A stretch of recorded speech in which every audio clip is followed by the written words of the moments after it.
Rural settlement जब आप पढ़ने जाते हैं तो आपको समाज का एक आईना दिखाई देता है। ऐसे गांव जहां पर हमारी आर्थिक स्थिति खेती के ऊपर टिकी हुई है, वो खेती जो कि खेती पालन, दुग्ध पालन। वहीं अगर आप अर्बन सेटलमेंट को देखते हैं तो उसमें शहर का एक नक्शा दिखाई देता है, शहर का आईना दिखाई देता है। कैसे? तो उसमें हमें यह समझने को मिलता है कि शहर हमेशा से आर्थिक विकास का पैमाना रहे हैं। आर्थिक डेवलपमेंट जब भी देश में हुई है तो उसका सबसे बड़ा जो श्रेय जाता है वो जाता है हमारे शहरों को, क्योंकि वहां पर मैन्युफैक्चरिंग यानी कि हमारा सेकेंडरी सेक्टर और टर्शरी सेक्टर ज्यादा देखने को मिलता है। गांव का और शहरों का अपना दोनों का अलग महत्व है। गांव जहां हमें आपस में जोड़कर रखते हैं, वहीं शहरों में हमारी रिश्ते दूर दूर हो गए हैं। शायद आपको किसी पड़ोसी के घर का या पड़ोसी का नाम भी शायद पता हो। आज भी अगर हम अपनी नानी के यहाँ जाते हैं तो वहां पर सब हमारे लिए मामा हो जाते हैं, और अगर पापा की तरफ जाओ तो सब चाचा और ताऊ में बट जाते हैं। एजुकेशनल टाउन्स जो कि देश की नींव रख रहे हैं, जहां पर लाखों सपने अपने सपनों को लेकर शहर की भीड़ में आते हैं और चाहते हैं कि वहां से अच्छी एजुकेशन लेकर आने वाले देश में उनकी नींव रख सकें। जैसे कि आप दिल्ली ले लो, प्रयागराज ले लो। डिस्पर्स सेटलमेंट को देखोगे तो तुम्हें तुरंत बजरंगी भाईजान वाली मुन्नी की याद आ जाएगी, जिसमें लोग एक ही घर आपका होता है उस पूरे इलाके में और बाकी सब दूर दूर रह रहे होते हैं। ज्योग्राफी वाले आ गए। ओए क्या हाल चाल है सभी के? मैं अभिषेक पांडे स्वागत करता हूं आपका एक और बेहतरीन वीडियो के अंदर, जहां पर आज एक नया चैप्टर, एक नया अध्याय और एक नई कहानी की तरफ मैं आपको लेकर जा रहा हूं। जी हां, आज एक नया चैप्टर आपके लिए आ गया है इस सीरीज के अंदर, जिसका नाम है ह्यूमन सेटलमेंट। और हम सब जानते हैं कि चैप्टर से आपके पेपर में क्वेश्चन आते रहे हैं, आते रहेंगे। डिफरेंसेस कैसे आपका जो है क्वेश्चन के साथ हम करते हुए चलेंगे। उम्मीद करता हूं कि जो पहले की 2 वीडियोस मैंने बनाई हैं वो वीडियोस आप देखते चल रहे होंगे, और आपकी 12th क्लास की जर्नी में मेरा एक छोटा सा जो कंट्रीब्यूशन है वो जुड़ता जा रहा होगा। हर एक अध्याय आपके साथ कनेक्ट होता हुआ जा रहा होगा। पढ़ाई भी अच्छी चल रही होगी, और जिन बच्चों को पढ़ाई से रिलेटेड आपका कोई भी इश्यू आते हैं वो प्लीज मुझे थोड़ा सा कमेंट सेक्शन में बताया करो। कई बच्चों के मैंने कमेंट्स पढ़े थे कि सर नोट्स के रिगार्डिंग आपका दिक्कत है। बेटा ये नोट्स ऑलरेडी आपको ऐप पर मिल जाते हैं। आप फ्री ऑफ कॉस्ट जब आप जाएंगे तो ये वन शॉट के नोट्स मैंने आप ही के लिए बनाए हुए हैं, और उन्हीं को देखकर हम आपका चीजें करते हुए चल रहे हैं। ठीक है, तो बिना किसी देरी के, बिना कोई समय व्यर्थ किए हम आज का चैप्टर कर रहे हैं शुरू। आपको बस करना है क्या, एक कॉपी पेन ले लीजिए, कॉपी पेन लेकर बैठ जाइए और बैठकर एक पूरा आपका अध्याय लिखते चलिए, ताकि जब आप ये चैप्टर खत्म करें तो उसके साथ साथ आपके पास प्रॉपर नोट्स होने चाहिए, और वो नोट्स आपको बोर्ड्स तक साथ देंगे। ठीक है, चलिए। तो सर सबसे पहले हमारे पास एक पर्टिकुलरली आपका चीज होनी चाहिए, क्योंकि एक मकसद लेकर हम चल रहे हैं कि हमें एक एक बच्चे तक ये चीज पहुंचानी है कि ज्योग्राफी जो है वो हमारा जीता जाता प्यार है, और ज्योग्राफी इज लव। ये आप कमेंट सेक्शन में लिख के बताइएगा, तब तक मैं आगे की तरफ आपको लेके चलता हूं। देखिए, पहले टॉपिक ही जब हम आपके बात कर रहे हैं ह्यूमन सेटलमेंट, तो तुम आपका सोच रहे होगे कि यार ह्यूमन सेटलमेंट, सेटलमेंट, अच्छा तो सेटलमेंट कौन सा वाला है? ये एल्विश भाई और आपका प्रिंस वाला है क्या? आजकल जो एल्विश भाई और प्रिंस वाले आपका जो वन शॉट चल रहा देख रहे हो तुम, इसमें देख रहे हो कि भाई गुड़गांव आ गए हैं, गुड़गांव में आकर तुम मिल जाओ, हमें यहां मिल जाओ, लोकेशन भेज दो, नंबर भेज दो, क्या ये वाले सेटलमेंट की बात कर रहे हो? हम पढ़ क्या रहे हैं? हम पढ़ रहे हैं ह्यूमन ज्योग्राफी। तो सर ये भी तो ह्यूमन ही है। अरे भैया ह्यूमन है, पर ह्यूमन के साथ साथ हमें ये देखना है कि ह्यूमन कहां कहां पर रह रहे हैं, उनकी सेटलमेंट। शांति प्रिय आदमी बनो, ये दंगे फसाद आपका जो है दूर छोड़ो। ठीक है, तो उसी सीरीज में सबसे पहले जो हम पढ़ेंगे वो हम सेटलमेंट के बारे में पढ़ेंगे। देखो सेटलमेंट क्या होता है, जब तुम सेटलमेंट की बात करते हो तो कितनी पॉपुलेशन किस जगह पे रह रही है, इसको हम आगे जाकर 2 पार्ट्स में तोड़ेंगे। एक होगा गांव में रहने वाली पॉपुलेशन और एक होगी शहर में रहने वाली पॉपुलेशन। एक रूरल पॉपुलेशन, एक अर्बन पॉपुलेशन, कैसे आपको उनको क्लासिफिकेशन किया गया है वो आगे बताऊंगा।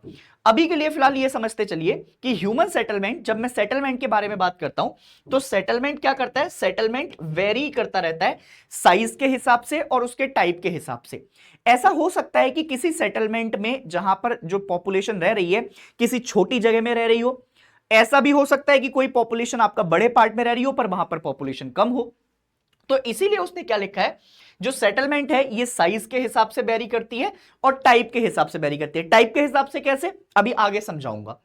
दे range from a hamlet to metropolitan cities.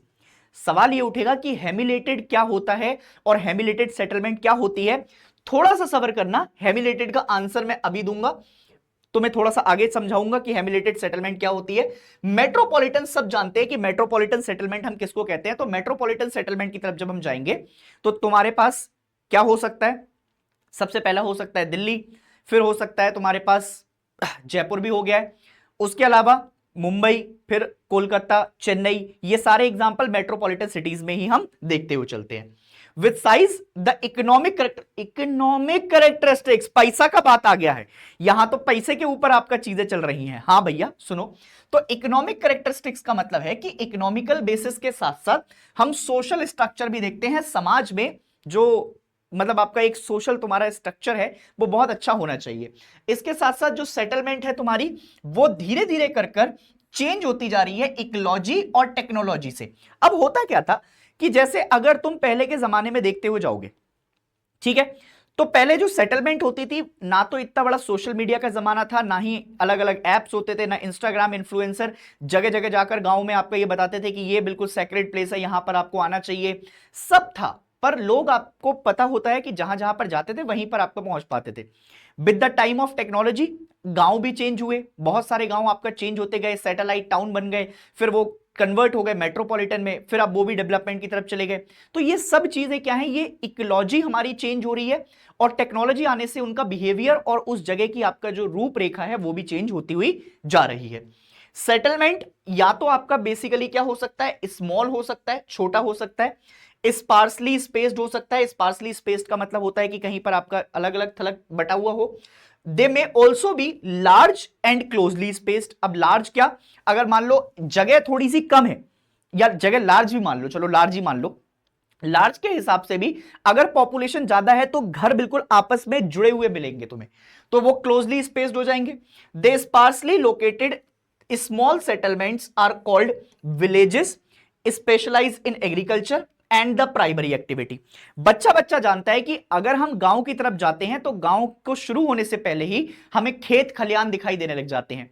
हमारे पास बहुत बड़े बड़े लेवल पर आपका क्या आ जाते हैं, हमारे पास बड़े लेवल पर ऐसे दिखाई दे जाता है कि गांव की आपका रूपरेखा दिखाई देने लग गई है, हमें भैंस दिखाई देने लग जाएंगी, गाय दिखाई देने लग जाएंगी, एक त्रिपाल वाले या फिर आपका कच्ची मिट्टी से बने हुए घर भी दिखाई देने लग जाएंगे। अब तो वो भी कन्वर्ट कर दिए। पर अगर मैं बात करूं कि सिर्फ रूरल पॉपुलेशन की बात करनी है, तो रूरल पॉपुलेशन में ज्यादातर जो एक्टिविटीज होती हैं वो या तो एग्रीकल्चर से रिलेटेड होंगी या उनके एलाइड सेक्टर से जुड़ी हुई होंगी। एलाइड सेक्टर क्या होते हैं, जैसे तुम आपका डेयरी के अंदर बात कर सकते हो, या फिर तुम दुग्ध फार्मिंग जो वगैरह आपका होती है ये रिलेटेड हो गया, मछली पालन हो गया, ये सब उसके एलाइड सेक्टर हैं। तो गांव वगैरह में जब हम जाते हैं तो वहां पर क्या देखने को मिलता है, एग्रीकल्चर मेन फोकस रहता है और उससे रिलेटेड जो हमारे सेटलमेंट्स हैं या जो जुड़े हुए पार्ट है वो वहां पर देखने को मिल जाएंगे। उसके अलावा on the other hands there are fewer but larger settlement which are termed as urban settlement. अब शहर बहुत ऐसा नहीं है कि आजकल तो सभी चीजें आपका शहर में कन्वर्ट होती जा रही हैं, पर जो बड़े बड़े शहर हैं वो कम हैं और उनको हम क्या कहते हैं, उनको अर्बन सेटलमेंट कहते हैं, शहरीकरण।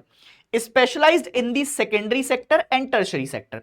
अब सेकेंडरी सेक्टर क्यों, ज्यादातर लोग ऐसी जगह आपका अपनी फैक्ट्रीज लगाना चाहते हैं जो प्रॉपर ना तो गांव हो, क्योंकि अगर गांव होगा तो ट्रांसपोर्ट की फैसिलिटी दिक्कत देगी हमें, टावर वगैरह कम्युनिकेशन आपका गैप हो जाएगा।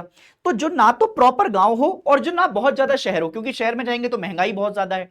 तो हम क्या कर रहे हैं, अर्बन सेंटर्स की तरफ जब हम जाते हैं तो अर्बन सेंटर्स में सेकेंडरी सेक्टर जो कि हमारा मैन्युफैक्चरिंग है, जो हमारे देश की रीढ़ की हड्डी भी होती है, तो ज्यादातर हमारे लोग फैक्ट्रीज वगैरह में काम करने के लिए जाते हैं अर्बन की तरफ।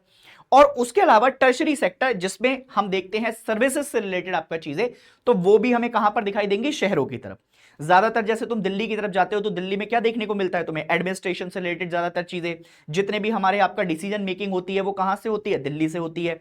कलकत्ता वगैरह जाओगे तो वहां पर कुछ और हो जाएगा, चंडीगढ़ जाओगे तो वहां पर कुछ और मिल जाएगा, इटारसी आओगे तो वहां पर आपका कुछ तुम्हें ट्रांसपोर्ट वगैरह से चीजें देखने को मिल जाएंगी। तो ये अलग अलग चीजें हैं जो हमें आपके यहां पर दिखाई देती हैं।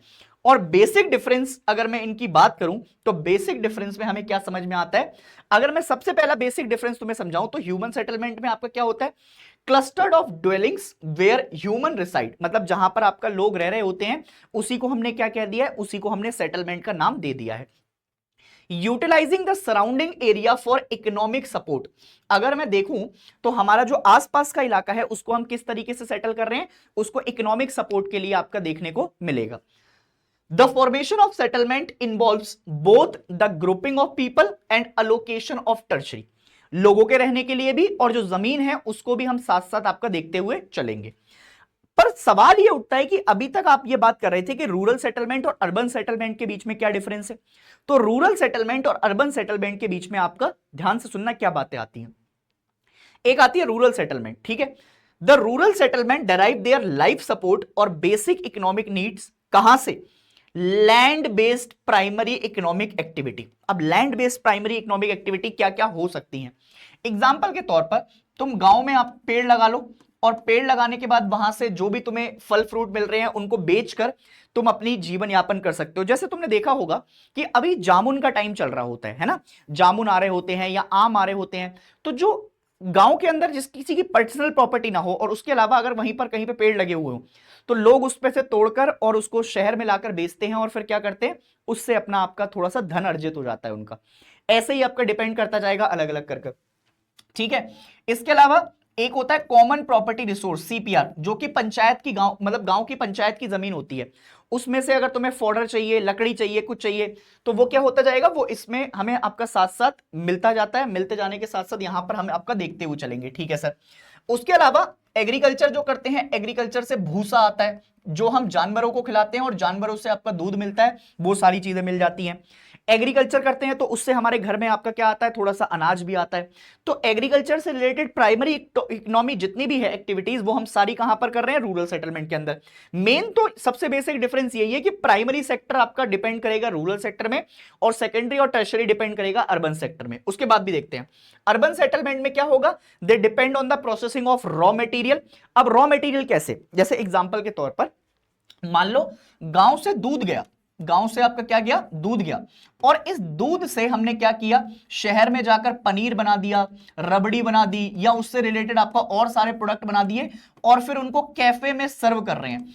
दूध तो सस्ता आया गांव से, पर जब यहां पर पहुंचा तो इसको क्या करा, कैफे वगैरह में आपका चार्जेस वगैरह कंप्लीट करने के लिए अगर कोई 50 रुपए की चीज थी या 60 रुपए की चीज थी तो उसको कम से कम बेचा आपका 150 में, 200 में, 400 में। तो उससे क्या हो रहा है, डबल प्रॉफिट आपका कमा रहे हैं। तो अर्बन सेक्टर क्या कर रहा है, अर्बन सेक्टर किसी प्राइमरी सेक्टर की चीज को कन्वर्ट कर रहा है या रॉ मटेरियल को कन्वर्ट कर रहा है खाने वाली चीज में या फिर आपका टर्शरी की तरफ चेंजेस करते जा रहे हैं, ठीक है।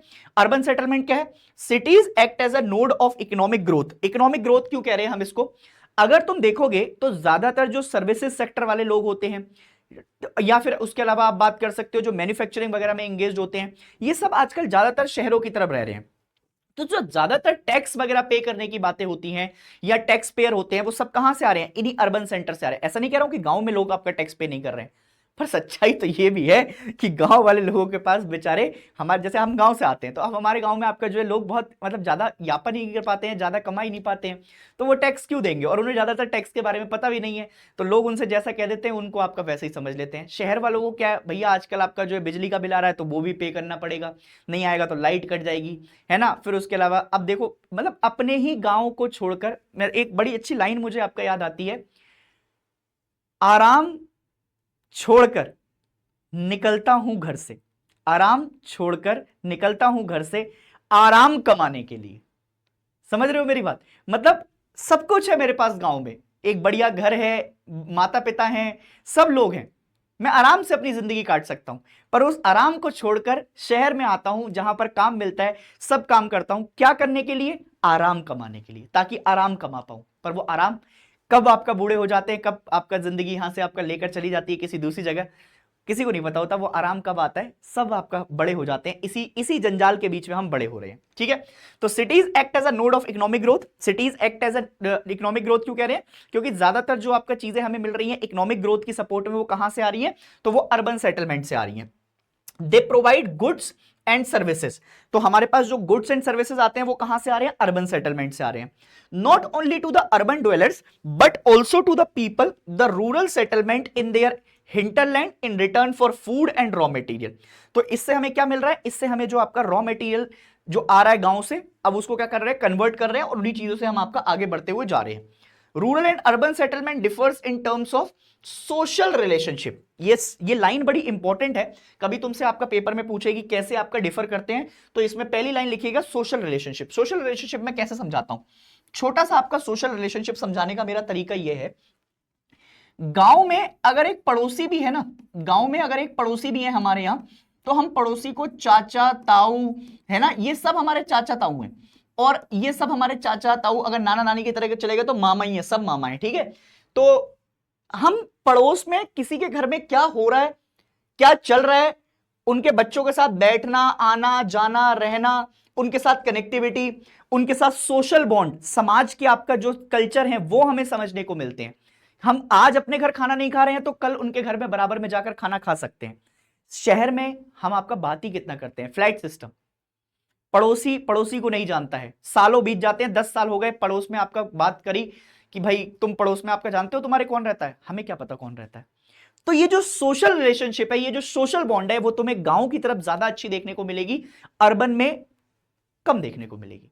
मैं किसी शहर की बुराई नहीं कर रहा हूं, मैं खुद भी शहर में रहता हूं, पर शहरों की सच्चाई भी यह है कि हम अपने रिश्तों को बहुत दूर देखते हैं, जबकि गांव में हम रिश्तों को आपका करीब देखते हैं, ठीक है। पर और भी सारी चीजें हैं जो कि हमें अर्बन से मिलती हैं, उसके अपने बेनिफिट हैं, ठीक है। उसके अलावा एटीट्यूड लोगों का चेंज हो जाता है, आउटलुक। गांव में तो हम आपका क्या करते हैं, भैया कच्चे बनियान में आपका घूम रहे होते हैं, कच्चा पहन लिया मैंने आपका जो है, कच्चे बनियान में आपका घूमते चले जा रहे हैं, बनियान भाई अंडरवियर पहन के पूरे गांव में घुमाते थे हम। शहर में आते हैं तो भाई साहब आज कपड़ों की चिंता होने लग गई है, शूज अच्छे होने चाहिए आपका पैरों के अंदर, है ना, उसके अलावा बाकी सारी चीजें होनी चाहिए। तो जब ये सारी चीजें हमें देखने को मिलती है तो उससे क्या होता है, उससे एक कनेक्टिविटी हमें देखने को मिल जाती है। Rural people are less mobile and therefore social relationship among them are intimate. ऐसे कैसे हैं, मतलब ये, मतलब हम ऐसे समझ सकते हैं कि ज्यादा जैसे हमारे गांव में आपका लोग हैं तो वो बहुत ज्यादा बाहर नहीं जाते इधर उधर, कभी महीनों में, मतलब 4 महीने में, 5 महीने में, 6 महीने में आपका कभी इधर चले गए, कभी हो आए, तो ठीक है। तो इसलिए वो लोग जहां पर रह रहे हैं उन्हीं के साथ उनकी बॉन्ड अच्छी है। शहरों में ज्यादातर लोग आपका आज यहां हैं तो कल उनको काम के जरिए से कहीं और जाना पड़ता है, विदेशों में घूम रहे हैं, उनको घूमने का एक चस्का लगा रहता है। तो वो सारी चीजें क्या हैं, वो सारी चीजें उनको थोड़ा सा सोशल बॉन्ड से अलग कर देती हैं। जो लोग उनके आपका अपने घर में हैं बस उन्हीं से आपका थोड़ा बहुत प्यार है, ठीक है। In urban areas on the other hand way of life is complex and fast. सुबह उठ रहे हैं, खाना बन रहा है, निकल गए काम कमाने के लिए अब, ठीक है।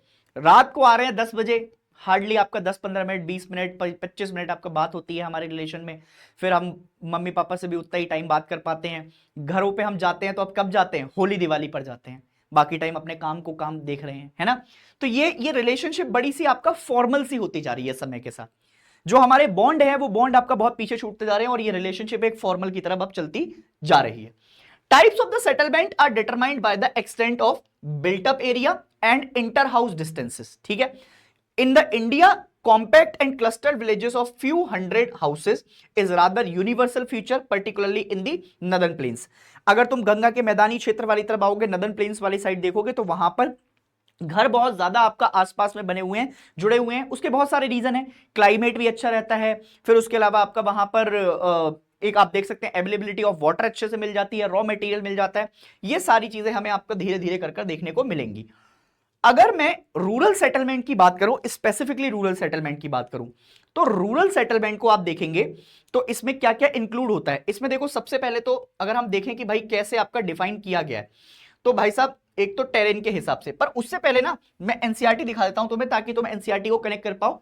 मैंने अभी तक ये आपकी चीजें पढ़ाई हैं, टाइप्स ऑफ रूरल सेटलमेंट में हम चल रहे हैं।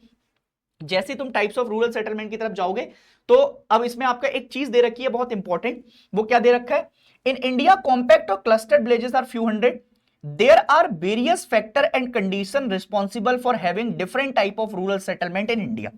अब इसी बात को तुम यहां पर आप देख रहे थे मेरे साथ, ठीक है। अगर हम देखें तो क्या क्या वेरियस रीजन हो सकते हैं, किस चीज के, various reason for having different settlement, for having different settlement, ठीक है, ध्यान सुनना इस बात को, different settlement in different villages in India, ठीक है, in different villages in India, ठीक है, डिफरेंट विलेजेस इन इंडिया। क्यों ऐसा होता है कि हमारे गांव तो बहुत सारे हैं और उनके हिसाब से ही हम क्या कर रहे हैं, उनके हिसाब से हमारे पास अलग अलग रीजंस हैं, जैसे हमारे जो सेटलमेंट है वो डिफर क्यों करते हैं। तो सबसे पहला बेसिक रीजन जो आप समझ सकते हैं वो होता है टेरेन।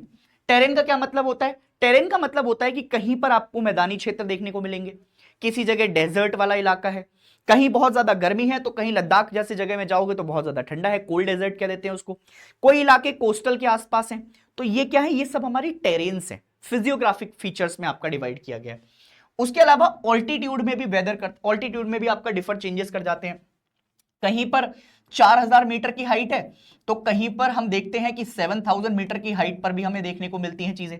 तो ये जो ऑल्टीट्यूड चेंज हो रहा है उसकी वजह से गांव में भी आपका चीजें चेंज हो रही हैं। अब ज्यादातर लोग 7000 मीटर की हाइट पर अगर रह पाए तो बहुत बड़ी बात है, क्योंकि वो रह ही नहीं पाते हैं, क्योंकि वहां पर अवेलेबिलिटी रॉ मटेरियल की, खाने पीने की चीजें, वहां पर बेसिक फैसिलिटीज, फिर उनके बाद घर पे रहना, ठंड, इतनी जगह पर आपका लोग परेशान हो जाते हैं। तो वो धीरे धीरे कर वो 4000, 3000, 2000 मीटर वाली हाइट पर आपको आने को मजबूर हो जाते हैं।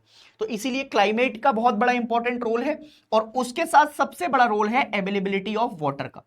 किसका रोल है? अवेलेबिलिटी ऑफ वाटर का। अब ये जो अवेलेबिलिटी ऑफ वाटर मैंने तुम्हें समझाया है ये बहुत ही इंपॉर्टेंट है, इसीलिए मैं कह रहा था जो गंगा के आसपास वाले क्षेत्र हैं, जो गंगा से आपका देखने को मिलते हैं, गंगा से लगे हुए इलाके हैं, उनके आसपास में बहुत अच्छी क्या मिलती है, पानी की खपत मिल जाती है। पानी अच्छा मिल जाएगा तो उससे क्या करेंगे, लोग ज्यादातर आपका यहीं पर रहेंगे। ठीक है।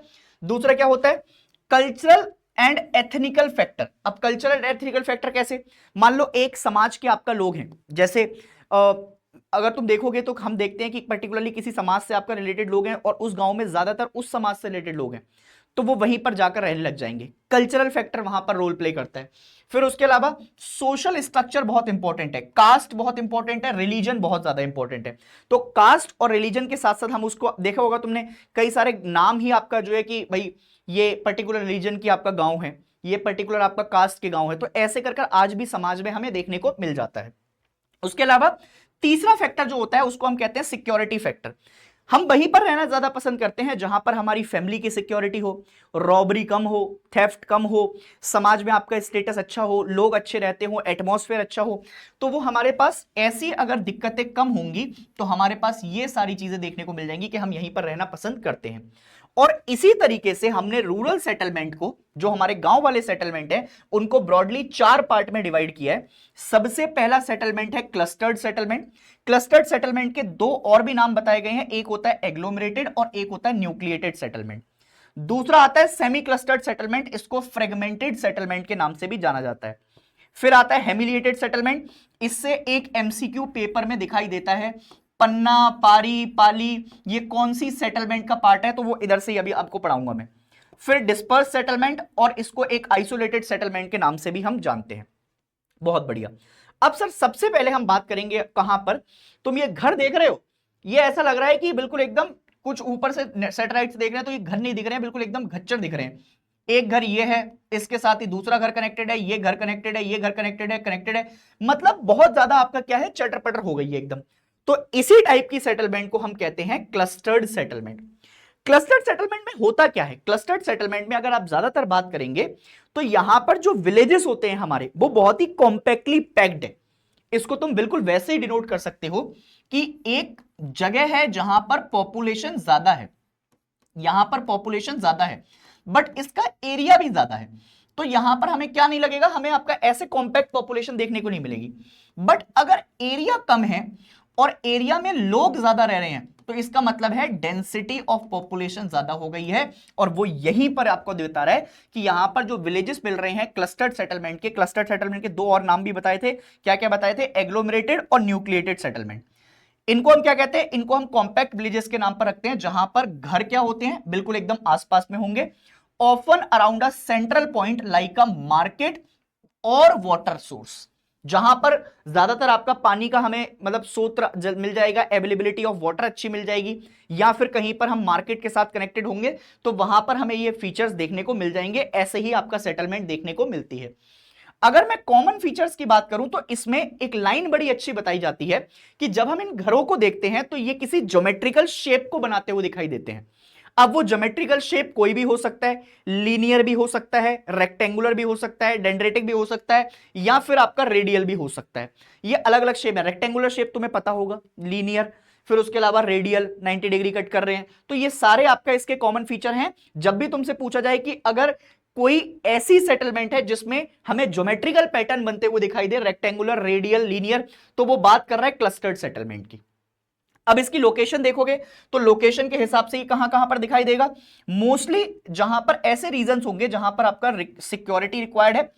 अब देखो, बुंदेलखंड वाला रीजन हो गया, ये एमपी वगैरह वाला इलाका, नागालैंड हो गया इंडिया में, और इसके अलावा आपका अगर आप जाओगे तो राजस्थान वाले जो इलाके हैं जहां पर स्कार्सिटी ऑफ वाटर वगैरह देखने को मिलती है, वहां पर हमें थोड़े से आपका ऐसे क्या देखने को मिलेंगे, इस तरीके के आपका फीचर्स देखने को मिल जाएंगे। सोशल स्ट्रक्चर में हम बात करेंगे तो ये क्या है, क्लोज नेट कम्युनिटीज हैं जो कि इंटरकनेक्टेड रहते हैं और सोशल इनके टाइज बहुत ज्यादा अच्छे दिखाई दे जाएंगे। सर यहां से एक बार आपको दिखा देते हैं कि एनसीईआरटी में क्या क्या लिखा हुआ है। तो एनसीईआरटी में बिल्कुल सेम लाइनें लिखी हुई हैं कि क्लस्टर्ड सेटलमेंट है जहां पर जनरली लोग आपका बिल्कुल एक साथ पैक रह रहे हैं। ये अलग अलग आपका रिकॉग्नाइजेबल शेप को दिखाता है जिसमें आपका ज्योमेट्रिकल शेप दिखाई देते हैं। फिर हम सेटलमेंट को देखते हैं तो जनरली आपको एलुवियल प्लेन्स के साथ आपको नॉर्थ ईस्टर्न स्टेट, फिर उसके बाद बुंदेलखंड रीजन, फिर उसके अलावा सेंट्रल इंडिया, नागालैंड, राजस्थान, यही सब बातें यहां पर की गई हैं। सर बहुत बढ़िया। अब सर दूसरी तरीके की सेटलमेंट पर लेके चलो। अब तुम ये देख रहे हो कि क्लस्टर्ड सेटलमेंट में, जिसको हम एग्लोमेरेटेड सेटलमेंट भी कह रहे थे, उसके कंपैरिजन में यहां पर क्या हो गया है, घर थोड़े दूर दूर हो गए हैं। और जो घर दूर दूर गए हैं, ये घर आपका आप कैसे दिखाई दे रहे हैं, अगर तुम एक घर ये देखोगे तो इनके बीचेस में कोई ना, इनके बीच में क्या क्या है, थोड़ा सा आपका खेत आ गया या फार्म हाउस से आपका डिवाइड कर दी गए हैं। तो इसमें क्या हो गया, अब जो कॉम्पैक्टेड सेटलमेंट थी वो थोड़ी दूर दूर हो गई है। तो इसका मतलब हो गया ये कैसी सेटलमेंट है, ये सेमी क्लस्टर्ड सेटलमेंट है। This feature are a core clustered with outlining home. Outlining home का क्या मतलब है, एक आउटलाइन बनी हुई है, उस इलाके में ही हमको आपका दिखाई देंगे। अच्छा, दूसरा नाम क्या था, अगर तुमसे पूछा जाए दूसरा नाम क्या है, तो इसको फ्रेगमेंटेड सेटलमेंट के नाम से भी जाना जाता है। इस चीज को भूल मत जाना भैया, यहां पर लिख लेना, सेमी क्लस्टर्ड सेटलमेंट को क्या कहते हैं, फ्रेगमेंटेड सेटलमेंट के नाम से भी जाना जाता है। इस बात को जितना आराम से याद कर लोगे उतना आपका नाम देखने को मिल जाएगा। कल को पेपर में सेमी क्लस्टर्ड ना लिख के फ्रेगमेंटेड दे दिया तो बिल्कुल बेहोशी की हालत, पानी पिला दो मुझे 2 गिलास। अब मैं बेहोश हो चुका हूं, अब मुझे याद नहीं आ रहा, मेरे दिमाग में चक्कर आ रहे हैं, अरे मोरी मैया क्या हो गया ये। अरे ऐसा नहीं करना है, पर आराम से आपका पेपर देना, ठीक है। चलो देखो, अब कॉमन फीचर क्या है, central clustered surrounded by more isolated home. Isolated home का क्या मतलब है, थोड़े दूर दूर अब आपका आइसोलेटेड होम हो जाएंगे, थोड़ा दूर दूर आपका हमें पॉपुलेशन देखने को मिलेगी। इसके अलावा फ्रीक्वेंटली कहां कहां पर देखे जाते हैं, गुजरात में देख लोगे, कुछ पार्ट्स ऑफ राजस्थान में भी आपको दिखाई दे जाएंगे। सर एक बार एनसीईआरटी में भी दिखा देते हैं कि क्या क्या लिखा हुआ है। एनसीईआरटी में भी आपको यही लाइनें देखने को मिलेंगी कि सेमी क्लस्टर्ड सेटलमेंट को हम फ्रेगमेंटेड सेटलमेंट भी कहते हैं। उसके अलावा ये क्या करते हैं, ये पैटर्न जो बना रहे हैं उसमें सेग्रीगेशन होता है। सेग्रीगेशन का मतलब होता है अलग अलग होना, सेग्रीगेट करना। इसके अलावा जो विलेजेस हैं वो क्या होता है, विलेज सोसाइटी चूज और is force to leave little away, ठीक है। अब देखो इसमें ना ये बड़ी इंपॉर्टेंट बात आपका बोली गई है, इस पॉइंट को आप जितना इंपॉर्टेंट याद रख सकते हैं। जैसे मान लो समाज में कोई 4 वर्ण के लोग रह रहे हैं, 4 वर्ण आपका लोग रहते हैं, 4 वर्ण के लोग हैं, तो उनमें से कोई एक पर्टिकुलर आपका सोसाइटी होगी, जो ये पहले होता था, अब तो नहीं होता है, अब तो सब आपके बराबर के दर्जे में है। तो पहले क्या होता था, अगर ये गांव है आपके पास, ये गांव है और ये गांव का आउटर इलाका है, ये वाला इलाका आपका गांव का आउटर इलाका है, ये मेन इलाका है बीच का, ये आपको बीच में मिडिल वाले इलाके में देखने को मिलेंगे। तो एक सोसाइटी ऐसा किया जाता था पहले कि वो बिल्कुल आउटस्कर्ट्स पे रहेगी। आउटस्कर्ट्स क्यों, हमें ये पता लग जाए, आउटस्कर्ट्स में आपका रखते थे क्योंकि कुछ या तो इनका सिस्टम जो रहता था वो ऐसा रहता था कि ये भाई बैकवर्ड क्लास के लोग हैं, या फिर और भी आपका चीजें देखी जाती थी, तो सोशल स्टेटस के बेसिस पर इनको आउटर स्कर्ट्स रहने में फोर्स किया जाता था पहले के जमाने में। अब नहीं किया जाता है, अब तो सब बराबर है। अब भी मतलब बहुत सारी जगह है, ऐसा नहीं कहूंगा कि सब जगह बराबर ही है, पर आज फिर भी आपका कंडीशन सही है, पर पहले ऐसा होता था। उसके अलावा हम जो बात कर रहे हैं वो ये कह रहे हैं कि ज्यादातर जो एक पर्टिकुलर जो कम्युनिटी है, इसमें इस पर्टिकुलर सेटलमेंट के अंदर एक बहुत इंपॉर्टेंट बात आपको याद रखनी है कि ज्यादातर जिनके पास आपको जमीन देखने को मिलेगी, जो लैंड ओइंग कम्युनिटी होगी, जो लैंड ओइंग कम्युनिटी होगी, जिसके पास जमीन ज्यादा होगी, वो क्या करेगी, वो डोमिनेट करने की कोशिश करेगी। और ये कैसी क्लास होगी, तो ये डोमिनेट करने वाली आपको क्लास देखने को मिलेगी, तो डोमिनेटेड क्लास हो गई। और उसके अलावा अगर आप देखोगे तो गुजरात प्लेन्स में, पार्ट ऑफ राजस्थान में ये हमें देखने को मिल जाएगा। अब आते हैं हेमिलेटेड सेटलमेंट की तरफ। अब कहां चल रहे हैं? तो अब सर चल रहे हैं हेमिलेटेड सेटलमेंट की तरफ। Hamleted settlement is very very important. यहां से एक एमसीक्यू पेपर में बनता हुआ हमें लगातार दिखाई भी देता है और आता रहा है, आता रहेगा। तुम्हारे यूनिट टेस्ट में भी यहां से क्वेश्चन पूछेंगे, मान लो तुम्हारे हाफ ईयरली में भी यहां से क्वेश्चन पूछेंगे, और भगवान की कृपा अगर सही रही तो यहां से तुम्हारे बोर्ड्स के अंदर भी पेपर एक आएगा, एक क्वेश्चन बोर्ड्स का बन जाता है। इनको कैसे देखते हैं? अब जो सेटलमेंट आया है, अब जो हेमिलिएटेड सेटलमेंट है, इसमें घर और दूर दूर हो गए। मैंने तुम्हें जब चैप्टर स्टार्ट किया था तो मैंने तुमसे कहा था हेमिलिएटेड क्या होता है, बताऊंगा। हेमिलिएटेड का मतलब होता है सेमी क्लस्टर्ड की कंपैरिजन में भी दूर दूर घर देखने को मिल रहे हैं। सर कहीं पर दिखा तो देते तो थोड़ा सा अच्छा लगता। तो सेमी क्लस्टर्ड सेटलमेंट, अब हेमिलिएटेड सेटलमेंट में जाओगे तो ये घर और बट गए हैं, अब और दूर दूर आपके घर होते चले गए हैं। बहुत बढ़िया सर। अब अगर तुम यहां पर देखोगे तो इसमें कॉमन आइडेंटिटी यह है कि यहां पर जो घर बटे हुए हैं वो स्मॉलर यूनिट्स में टूट जा रहे हैं, उनकी एक कॉमन आइडेंटिटी है, और separated by physical units. Common feature की तरफ जाओगे तो इनको बहुत अलग अलग नामों से बुलाया जाता है।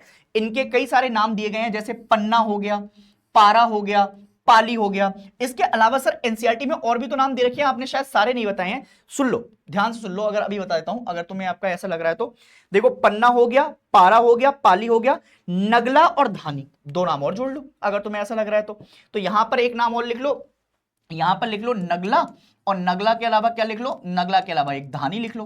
तो जब ये सारे नाम तुम्हारे पास जुड़ जाएंगे तो इससे क्या बनेगा, इससे जो तुम्हारी एक लोकेशन है हेमिलिएटेड सेटलमेंट के लोकल नाम भी तुम्हें अब पता लग जाएंगे, और यहीं से पेपर में एमसीक्यू तुम्हारा छपता हुआ दिखाई दे जाएगा सर। बहुत बढ़िया। तो सर क्या लिखा है, यहां पर भी यही लिखा हुआ है कि इसको फ्रेगमेंटेड के साथ आपका देखा जाएगा, है ना, और फिर इनटू सेवरल यूनिट्स, छोटी छोटी यूनिट में, और इनके कॉमन नाम पन्ना, पारा, पाली, नगला, धानी, और दिस सेटलमेंट सेगमेंटेशन भी आपका वेरी करता जाता है। और ये कहां पर दिखाई देगा, या तो लोअर गंगा प्लेन्स में या छत्तीसगढ़ वगैरह वाले इलाकों में लिखा भी होगा, देखो कॉमन इन गंगा प्लेन्स, या फिर आप छत्तीसगढ़ के इलाकों में देख सकते हैं इनको, या फिर हिमालयन वैलीज में भी ऐसे फीचर्स आपको दिखाई दे जाएंगे। बहुत बढ़िया सर। उसके अलावा अब आते हैं डिस्पर्स सेटलमेंट पे। यहां से भी पेपर में क्वेश्चन बनता है डिस्पर्स, या फिर इसको आइसोलेटेड सेटलमेंट के नाम से भी जाना जाता है। इसको क्या कहते हैं, आइसोलेटेड सेटलमेंट भी कहा जाता है। तो आइसोलेटेड सेटलमेंट हो गया। अब ये आइसोलेटेड जो सेटलमेंट है, तो तुम देख रहे होगे एक घर यहां पर है, एक यहां पर है, एक यहां पर है, एक यहां पर है, और ये बिल्कुल एकदम पहाड़ों वाले इलाके आपको दिखाई दे रहे होंगे। जब तुम कभी घूमने भी गए होगे कश्मीर वगैरह की वैली में, तो तुम्हें कुछ ऐसा ही सेटलमेंट दिखाई देता होगा। तो ये क्या होते हैं, आइसोलेटेड ड्वेलिंग्स यहां पर दिखाई देते हैं, और बहुत बड़ा इलाका है पर उसमें बहुत छोटे छोटे घर हैं। इसका बढ़िया एग्जांपल दिखाऊं तुम्हें मैं, तुमने वो देखी है बजरंगी भाईजान, समझ रहे हो मेरी बात, बजरंगी भाईजान। तो बजरंगी भाईजान में क्या होता है, बजरंगी भाईजान में वो मुन्नी को जब छोड़ने जाते हैं अंत में उनके घर, तो मुन्नी आपका कहां से आती है, मुन्नी ऐसी वाले इलाके से आती है कि उसका पूरे पहाड़ों में इलाकों में उसका एक ही घर है बेचारी का बीच में, और वहीं आपका बकरियां चुंग रही होती हैं। तो वो भाई साहब वैसा वाला इलाका मुन्नी बजरंगी भाईजान की, ठीक है, इधर ही आ गई। उसके बाद क्या है, अगर houses are spread out and each with sustainable surrounding land. अब देखो बहुत सारा आपका लैंड का इलाका है, पूरा एनवायरमेंट ही एनवायरमेंट बसा हुआ है। यहां पर देवदार चीड़ के पेड़ दिखाई दे रहे हैं।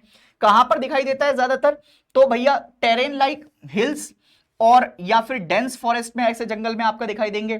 मेघालय में बहुत कॉमन है, उत्तराखंड में दिखाई देगा, हिमाचल प्रदेश में दिखाई दे जाएगा, केरला वाले इलाकों में भी आपको दिखाई देंगे। सर एनसीईआरटी में भी यही लिखा है क्या? हाँ, तो एनसीईआरटी में भी आपको ऐसी ही बातें बताई गई हैं कि भैया डिस्पर्स सेटलमेंट, आइसोलेटेड सेटलमेंट यहां पर दिखाई दे रही है, और उसके अलावा आपको उत्तराखंड, मेघालय, हिमाचल प्रदेश और केरला टाइप ऑफ सेटलमेंट में ये बातें होती हुई दिखाई दे रही है। आई होप कि बुद्धि में अभी तक रूरल सेटलमेंट तो छप चुका होगा। अगर रूरल सेटलमेंट से क्वेश्चन पूछेंगे तो तुम बता दोगे। बहुत बढ़िया। अब सर आगे बढ़े, अब हम कहां पर आ गए हैं, तो अब हम चल रहे हैं अर्बन इलाके की तरफ। अब अर्बन इलाका, अभी हम बात कर आए थे कि अर्बन इलाके में ज्यादातर क्या हो रहा है, अर्बन इलाके रॉ मटेरियल को कन्वर्ट कर दे रहे हैं। रॉ मटेरियल को कन्वर्ट किस में कर रहे हैं, फिनिश्ड प्रोडक्ट में। फिनिश्ड प्रोडक्ट अगर तुम देखोगे तो फिनिश्ड प्रोडक्ट्स की आपका चीजें देखने को मिल जाएंगी हमें। बहुत बढ़िया सर। अब काम की बात यह है कि ये जो रॉ मटेरियल है, तो इसको फिनिश प्रोडक्ट में ज्यादातर क्या कर रहे हैं, या तो सेकेंडरी सेक्टर वाले इसमें जुड़े हुए हैं, या फिर इसमें टर्शरी सेक्टर इंगेज्ड देखने को मिल जाएगा। सर बहुत बढ़िया। अब क्या हो रहा है, यहां पर जो कैरेक्टरिस्टिक्स हैं अर्बन सेटलमेंट के, वो क्या हैं, थोड़े से कॉम्पैक्ट और लार्ज दिखाई देंगे। जनरली लार्जर कॉम्पैक्ट एरिया हमें यहां पर आपको देखने को मिल जाएगा। डाइवर्स इकोनॉमिक फंक्शन क्या है इसमें, तुम्हें जो गांव अब जो शहर हैं उन शहरों को जो डिवाइड किया गया है, वो शहरों को कैसे डिवाइड किया गया है, या तो उनको ज्यादातर देखा गया है कि ऐसे शहर हैं जो कि नॉन एग्रीकल्चर एक्टिविटी के ऊपर बेस्ड होते हैं, उसमें हम ये भी कह देते हैं कि या तो ये इंडस्ट्रियल टाउन हो सकते हैं, या ये एडमिनिस्ट्रेटिव टाउन हो सकते हैं, या ये सर्विस ओरिएंटेड फंक्शन वाले टाउन्स हो सकते हैं। तो इन्हीं के बेसिस पर हमने क्या किया है, इन्हीं के बेसिस पर हमने आपको टाउन्स को डिवाइड कर दिया है। तो वो लिखा भी कुछ ऐसा ही है। अगर तुम देखोगे तो 1991 डिफाइंस अर्बन सेटलमेंट एज, ध्यान से देखना इस पर्टिकुलर लाइन को बहुत इंपॉर्टेंटली आपको याद रखना कि 1991 के हिसाब से अगर मैं बात करूं तो अर्बन सेटलमेंट को कैसे डिफाइन किया जाता है, ऐसा कोई भी प्लेस, ऑल प्लेसेस, है ना, इस लाइन को एज इट इज अपनी नोट्स में लिखना, ऑल प्लेसेस जहां पर हम क्या देखते हैं, जहां पर हम म्युनिसिपैलिटी देखते हैं। म्युनिसिपैलिटी आप तुम समझ गए होगे क्या होता है, म्युनिसिपल कॉर्पोरेशन, ठीक है, शहर के कारण। इसके अलावा आपको कैंटोनमेंट बोर्ड देखने को मिल जाएंगे, जहां पर आर्मी वगैरह की जो एक यूनिट होती है, या फिर आपका जो कैंटोनमेंट इलाका होता है जहां पर वो रह रहे होते हैं आर्मी के घर वाले, है ना, ये हो गया। और इसके अलावा और लिख रहा हूं यहां पर नोटिफाइड टाउन एरिया। नोटिफाइड मतलब जिसको आपका एक नोटिफाइड टाउन बनाया गया है, ठीक है, नोटिफाइड टाउन एरिया अगर हमें दिखाई देता है, या वहां की मिनिमम पॉपुलेशन, या वहां की मिनिमम पॉपुलेशन कितनी होनी चाहिए, तो सर 5000 वर्कर्स तो पर्सन तो वहां पर होने चाहिए, और इनमें से 75% लोग जो होंगे वो किस में एंगेज होंगे, नॉन एग्रीकल्चर एक्टिविटी में एंगेज होने चाहिए, तभी सर हमारे पास क्या बन जाएगा। इसके अलावा भी डेंसिटी ऑफ पॉपुलेशन अगर देखोगे तो डेंसिटी ऑफ पॉपुलेशन वाला पॉइंट भी अगर तुम जोड़ना चाहो तो जोड़ लो। डेंसिटी ऑफ पॉपुलेशन कितनी होनी चाहिए, तो एटलीस्ट 400 पर्सन पर स्क्वायर किलोमीटर होनी चाहिए, तभी जाकर 1991 के डेटा के हिसाब से हम इन सारे प्लेसेस को क्या बोल देंगे, इन सारे प्लेसेस को हम अर्बन सेटलमेंट की कैटेगरी में डाल देंगे। तो ये क्या बन जाएंगे हमारे, तो ये हमारे अर्बन सेटलमेंट बन जाएंगे। अब अर्बन सेटलमेंट को एवोल्यूशन ऑफ टाइम्स के हिसाब से आपका डिफाइन किया गया है। सबसे पहले जो हम हिस्ट्री के अंदर पढ़ते हैं, एंशिएंट हिस्ट्री का पार्ट है हड़प्पा टाउन। हड़प्पा जो सबसे पहली सिविलाइजेशन भी बताई जाती है, तो बताया जाता है कि वहां पर आपका बहुत मॉडर्न टाउन्स हुआ करते थे, मॉडर्न एकदम आपका आर्किटेक्चर था, वो टाउन्स डेवलप्ड है सिटी की तरह, उनको गांव नहीं बताया गया है, उनको शहर की तरह डिवाइड किया गया है, और उन्हीं के हिसाब से फिर हमने यहां पर टाउन डिवाइड किए हैं। अब इनको टोटल अगर तुम देखोगे तो इंडियन टाउन्स को 3 तरीके से डिवाइड किया गया है। इंडियन टाउन्स को कितने तरीके से डिवाइड किया गया है, 3 टाइप से। पहले हैं एंशिएंट टाउन, पहले कौन से हैं, एंशिएंट। दूसरे कौन से हैं, तो दूसरे हैं मिडाइवल टाउन, मिडाइवल देखने को मिलते हैं। और तीसरे जो हैं, तो ये कौन से टाउन्स हैं, तो इनको हम कहते हैं मॉडर्न टाउन। ठीक है सर, ये बात समझ में आ गई सर, बहुत बढ़िया। अब अगर तुमसे आपका बात की जाए, अगर तुमसे बात की जाए, सबसे पहले हम बात कर रहे हैं आपको रूरल इलाके में, ठीक है। अब देखो जरा ध्यान से, तो सबसे पहले एंशिएंट टाउन की तरफ चलते हैं। ये हमारी प्यारी काशी, भगवान शिव की नगरी। मैंने काशी का मंदिर भी आपका लगाया, बहुत प्राचीन आपका सभ्यता के हिसाब से दिखाया गया है, ठीक है। तो आप देखेंगे, है ना, एंशिएंट टाउन। एंशिएंट टाउन कौन से टाउन होते हैं, ऐसे आपका शहर, ऐसे शहर जो कि लगभग 2000 साल पहले से एग्जिस्ट तो कर ही रहे हैं, ठीक है। और धीरे धीरे कर कर इनमें जो डेवलप हुआ है या डेवलपमेंट हुई है, वो ऐसे हुई है कि ये सेंटर बन चुके हैं अब किसके, सबसे पहले तो रिलीजन के, उसके अलावा हमारा कल्चर वहां से डेवलप्ड होता है, और हमारी ट्रेड भी वहां से चलती है।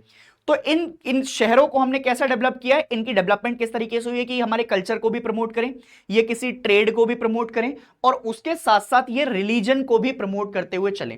और कम से कम 2000 साल पहले इनकी क्या होनी चाहिए, 2000 साल पहले इनकी एग्जिस्टेंस चल रही होगी, उससे पहले से भी आ रहे हो तो कोई बात नहीं है, पर ये है। एग्जाम्पल के तौर पर, एग्जाम्पल में क्या क्या समझोगे, तो एग्जाम्पल में सबसे पहले आता है वाराणसी, प्रयागराज जिसको हम इलाहाबाद भी कहते हैं, पाटलिपुत्र। पाटलिपुत्र कहां मिलेगा सर, मगध की कैपिटल है। मगध की कैपिटल सर कहां पर, मगध की 2 कैपिटल होती थी, एक तुम मुझे कमेंट सेक्शन में लिख के बताना कौन सी थी, एक थी पाटलिपुत्र, ठीक है, और एक कौन सी है ये तुम मुझे बताओगे, ठीक है सर। तो मगध क्या है, Magadh kingdom, the greatest Bihar, है ना, तो वो हमें आपको बताना है। पाटलिपुत्र वाली साइड वो है पटना। इसके अलावा मदुरई देखोगे तो मदुरई आपको दिख जाएगा साउथ इंडिया में, ये देखने को मिलता है। इसके फीचर्स क्या हैं, ये ज्यादातर जो शहर बसे हुए मिलेंगे ये या तो नदी के किनारे बसे हुए मिलेंगे, और ज्यादातर ट्रेड एंड ट्रांसपोर्ट को सपोर्ट करते हैं। सर ये समझ में नहीं आया, ट्रेड एंड ट्रांसपोर्ट को कैसे सपोर्ट करते हैं। अगर तुम भारत का नेशनल वाटरवे 1 देखोगे, नेशनल वाटरवे 1 बनाया जाता है। नेशनल वाटरवे 1 कहां से कहां तक कनेक्टेड करता है, तो वो वाराणसी से लेकर और ये किसको कनेक्ट कर रहा है, कोलकाता को आपका कनेक्ट करता है। समझ रहे हो मेरी बात, इधर तक हम जाते हैं। तो ये क्या है, ये एक तरीके से हमें दिखाई देता है कि ये ट्रेड में हमारा बहुत सपोर्ट करते हैं। और हमें ये भी पता है कि जो वाटरवे है, waterway is the cheapest mode of transportation. तो सर ये भी बात बढ़िया है। तो इसलिए बोला गया है कि ये ट्रेड एंड कल्चर या ट्रेड एंड ट्रांसपोर्ट में भी हमको क्या करते हैं, सपोर्ट करते हैं। सर एनसीईआरटी के अंदर भी यही लिखा है जो आप बता रहे हो। हाँ तो देख लो ना आराम से, 2000 साल पहले आपको देखने को डेवलप मिलेंगे। रिलीजियस एंड कल्चर सेंटर है वाराणसी, इंपॉर्टेंट टाउन है प्रयागराज, पाटलिपुत्र, यही बातें लिखी हैं भैया। ठीक है, अब मिडाइवल टाउन की तरफ बात करेंगे तो मिडाइवल टाउन के फीचर समझते हुए चलते हैं, जरा ध्यान से देखो, आगे की बात समझ में आएगी तुम्हें। ठीक है, अब मिडाइवल टाउन की तरफ चल रहे हैं। मिडाइवल टाउन में देखोगे तो मतलब 100 के करीब आपका जो है अबाउट 100 ऑफ टाउन्स डेवलप्ड हुए मिडाइवल टाउन्स के टाइम पर। और ये 100 ऑफ टाउन्स में आपका क्या हुआ, ये फोर्टिफिकेशन यहां पर होना बहुत जरूरी हुआ। फोर्टिफिकेशन क्यों कर रहे थे, अगर तुम मिडाइवल के टाइम पर जाओगे तो मोस्टली जो मिडाइवल हिस्ट्री है वो मुगल शासन काल के साथ हम देखते हैं, और ज्यादातर जो अटैक हो रहा था वो बाहर से अटैक होता था। कभी टर्किश अटैक कर रहे हैं, कभी सेंट्रल एशिया वाले अटैक कर रहे हैं।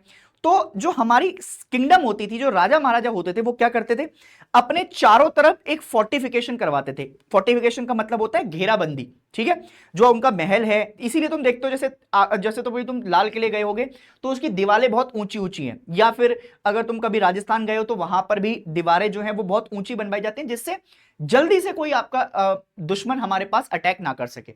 तो वो फोर्टिफिकेशन आपका आता है। और ये एडमिनिस्ट्रेटिव टाउन्स या फिर बाद में मिलिट्री टाउन्स के बेसिस पर भी चले गए हैं, क्योंकि ये कौन सा एरा था, तो यहां पर ज्यादातर किंगडम्स हुआ करते थे। और किंगडम्स जो होते थे, तो किंगडम्स में क्या हुआ करता था, जैसे कोई किसी राजा का किंगडम है तो वो एक शहर को, एक जगह को अपने इलाके के अंदर मिलिट्री के बेसिस पर रखता था, जहां पर उसका सारा मिलिट्री बेस रहता था, हाथी घोड़े असला बारूद ये सब मिलेगा। और एक जगह ऐसी रखता था जहां पर उसकी लिखा पढ़त वाली चीजें होती थी, जिसको हम एडमिनिस्ट्रेटिव बेसिस पर भी डिवाइड करते हैं। सर एनसीईआरटी में भी यही लिखा है क्या, तो सर एनसीईआरटी में यही लिखा हुआ है, ध्यान से पढ़ोगे तो। Medieval town most of them developed as the headquarter क्यों, क्योंकि उनके किंगडम के हुआ करते थे, और फिर बाद में वो एंशिएंट टाउन के बेसिस पर आपका बढ़ गए। फिर यहां पर हम धीरे धीरे कर यहां तो किसी को देखते हैं कि मिडाइवल में एडमिनिस्ट्रेटिव बेसिस पर आपका डेवलप्ड हुए हैं, या फिर आपका बाद में जाकर डेवलप्ड हुए हैं। अब इनमें कौन कौन से आपका नाम हो सकते हैं, तो नाम के बेसिस पर मिडाइवल टाउन में तुम्हें दिल्ली सबसे पहले याद आएगा, क्योंकि दिल्ली तो गढ़ होता था जिस पर सब कब्जा करना चाहते थे। उसके बाद हैदराबाद हो गया, निजाम ऑफ हैदराबाद। ठीक है, उसके बाद आगरा हो गया, लखनऊ, जयपुर, नागपुर, ये सब आपका यहां पर बेसिस देखने को मिलेंगे। फिर आते हैं मॉडर्न टाउन की तरफ। अब मॉडर्न टाउन जो है ना, ये मॉडर्न टाउन बहुत इंपॉर्टेंट है। तो मैं बिल्कुल सिंपल सी बात में आपको एक बात में समझ में आ जाएगी। जो ब्रिटिशर्स थे, अगर तुम ध्यान से समझोगे तो ब्रिटिशर्स ने क्या किया, जो कॉलोनीज हुआ करती थी, जो उनकी कॉलोनीज उन्होंने बनाई आकर यहां पर, जो यूरोपियंस आए थे, यूरोपियंस में आपका फ्रांस आते हैं, डच आते हैं, ब्रिटिशर्स भी आए, है ना, ये सारे लोग जब आए तो इन्होंने क्या किया, जब यूरोपियंस इंडिया के अंदर आते हैं तो स्पेशली ब्रिटिश टाइम पीरियड पर उन्होंने एक्सपेंशन किया। वो एक जगह नहीं रुक रहे थे। अगर वो केरला में आए हैं कोचीन की तरफ, तो उन्हें सिर्फ केरला नहीं चाहिए, अब उन्हें बंगाल भी चाहिए। वो बंगाल की सियासत में भी आपका हाथापाई करना चाहते हैं।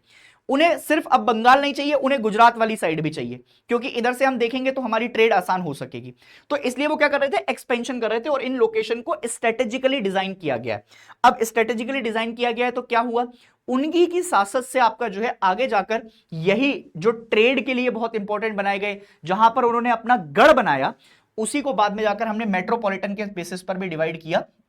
ट्रेडिंग के लिए बहुत ज्यादा इंपॉर्टेंट है, जैसे सूरत देख लो या फिर गोवा देख लो। गोवा तो आज भी आपका पोर्टुगीज के रूल्स को फॉलो करता है। बहुत सारी चीजें, जो चर्च हैं, इवन बहुत सारे लोगों का कल्चर जो है वो पोर्टुगीज पे ही बेस्ड है। ठीक है, क्योंकि पोर्टुगीज सबसे पहले आए थे इंडिया के अंदर और सबसे बाद में गए थे। ठीक है, तो ये मेजर एडमिनिस्ट्रेटिव टाउन्स बनते हुए चले गए। उसके अलावा मुंबई हो गया, मुंबई के अलावा चेन्नई, कोलकाता, ये डिवाइड हो गए। फिर पोस्ट इंडिपेंडेंस ग्रोथ आपका देखने को मिली, तो यहां पर कुछ अब एडमिनिस्ट्रेटिव और इंडस्ट्रियल सिटीज निकल कर आई, जैसे चंडीगढ़, दुर्गापुर, इनके एक्सपेंशन होते गए, और फिर प्लानिंग इंफ्रास्ट्रक्चर के हिसाब से अलग अलग बंटवारे होते हुए चले गए। तो सर हमारी एनसीईआरटी के अंदर भी क्या यही लिखा हुआ है, हाँ भैया यही लिखा हुआ है। मॉडर्न टाउन में कंसोलिडेटेड, फिर मुंबई, चेन्नई, फिर नाम बदलते गए, मुंबई था बॉम्बे हो, बॉम्बे से मुंबई, फिर मद्रास से चेन्नई, फिर कलकत्ता से कोलकाता, ये नाम चेंज होते हुए निकल गए। अब इसमें सबसे इंपॉर्टेंट बात जो है वो ये एक आपका ये टेबल बड़ा इंपॉर्टेंट दिखाई देता है हमें। टेबल क्यों इंपॉर्टेंट दिखाई देता है? अगर इस टेबल को देखोगे तो ये टेबल तुम्हें 1901 से लेकर और 2011 तक की एक पूरी जर्नी दिखा रहा है। इस जर्नी में तुम्हें क्या क्या बताया गया है? सबसे पहले बताया गया नंबर ऑफ टाउन्स, है ना, उसके बाद बताया गया अर्बन पॉपुलेशन कितनी है, उसके बाद बताया गया परसेंटेज ऑफ टोटल पॉपुलेशन कितनी है, और फिर डेसिमल ग्रोथ आपको दिखाई गई है। अब इनकी अच्छी बात क्या है, अगर आप देख रहे हो इस चीज को, तो यहां पर ये हर 10-10 साल का डेटा है, हर 10-10 साल का डेटा आपको दिखा रखा है, 1901 से 1911, 1921, 31। और यहां पर तुम देखोगे तो डेसिनियल ग्रोथ दे ही नहीं रखी है, क्योंकि हमारी ग्रोथ बहुत ज्यादा दिखाई नहीं दे रही थी। एक समय ऐसा भी था कि जहां पर नेगेटिव ग्रोथ रेट दिखाई दे रखी है, उनको भी हम आपका समझने की कोशिश करेंगे।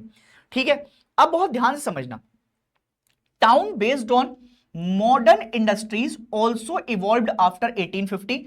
और सबसे बढ़िया अगर आपको इंडस्ट्री के बेसिस पर देखना है तो जमशेदपुर एक बेस्ट एग्जांपल है। इंडिपेंडेंस के बाद आपका बहुत बड़े बड़े टाउन्स डेवलप्ड हुए, उसमें मैंने अभी बताया तुम्हें एग्जांपल चंडीगढ़, भुवनेश्वर, गांधीनगर, दिसपुर, ये सब कैपिटल है। चंडीगढ़ जैसे आप देखोगे तो उधर कैपिटल आ जाएगी, फिर उसके बाद भुवनेश्वर आ जाएगा, उड़ीसा वाली साइड चले जाओ, गांधीनगर आ जाएगा, गुजरात की कैपिटल हो गई। दिसपुर, पता है तुम्हें दिसपुर कहां पर है? नॉर्थ ईस्ट में किसी की कैपिटल है क्या? नॉर्थ ईस्ट में सर हमारी कैपिटल आज तक याद नहीं हुई है, बचपन से पढ़ते हुए आ रहे हैं, हमें कभी याद नहीं हुई सर।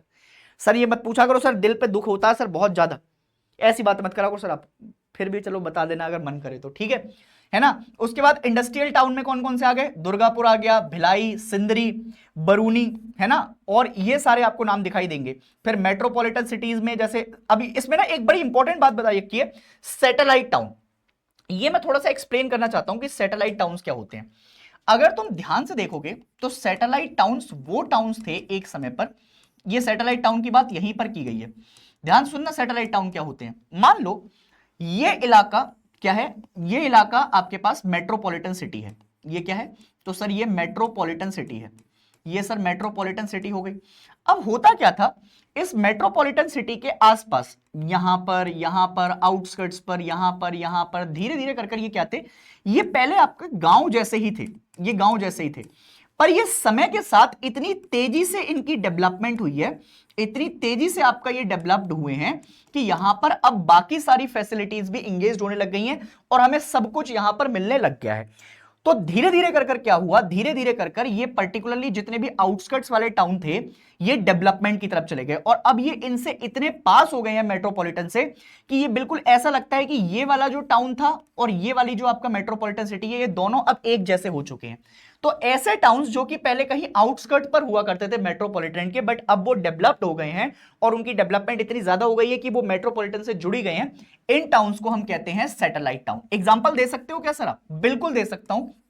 सबसे पहला एग्जांपल गाजियाबाद ले लो, ठीक है, गाजियाबाद के बाद और कोई एग्जांपल है आपके पास? हाँ है, गुरुग्राम ले लो, ठीक है, गुरुग्राम, गुड़गांव भी कहते हैं कई सारे लोग, गुरुग्राम उसका नाम चेंज कर दिया गया। ये सारी बातें आपको यहां पर बता रखी हैं। फिर उसके अलावा आप देखोगे तो रोहतक हो गया, रोहतक भी इसमें एग्जांपल है, और ये सारी बातें यहां पर बता रखी हैं। अर्बनाइजेशन में अब बात करी गई है, अर्बनाइजेशन को जैसे तुम समझते हो तो अर्बनाइजेशन इन इंडिया अगर देखते हैं तो percentage of urban population total population, ठीक है, इसको मेजर करने के लिए क्या लगेगा, ध्यान से सुनिएगा इस बात को। Level of urbanisation is measured in terms of percentage, percentage में देखते हैं हम of urban population to the total population, urban population ले लो and to the total population आपको ले लो, तो हमें क्या लग जाएगा, ये परसेंटेज में चीजें पता लग जाएंगी। The level of urbanisation in India in 2011 was 31.16%। कभी कभी आपका पेपर में मजे ले लेता है एग्जामिनर, तुम्हारे स्कूल वाले टीचर ज्यादा लेते हैं कि 2011 में जो परसेंटेज थी, 2011 में जो परसेंटेज थी अर्बनाइजेशन की वो कितनी थी, तो 31.16% थी, which is quite low in comparison to the developed country. तो अगर तुम बाकी कंट्रीज से कंपेयर करोगे तो वहां पर क्या हो जाएगा, कम हो जाएगा। Total urban population has increased during 20th century, enlargement of urban centre वहां पर निकल कर आए हैं, ग्रोथ हुई है अर्बन पॉपुलेशन की, और समय के साथ आपका जो हम देख रहे हैं rate of urbanisation has slowed down during last 2 decade. तो अर्बनाइजेशन अगर तुम लास्ट 2 डिकेड्स में देखोगे तो क्या मिलेगा तुम्हें, लास्ट 2 डिकेड में अर्बनाइजेशन की जो रेट है, परसेंटेज है, वो स्लो डाउन हो गई है, कम हो गई है। अब हम चल रहे हैं फंक्शनल क्लासिफिकेशन ऑफ टाउन्स की तरफ। फंक्शनल क्लासिफिकेशन ऑफ टाउन्स क्या होता है?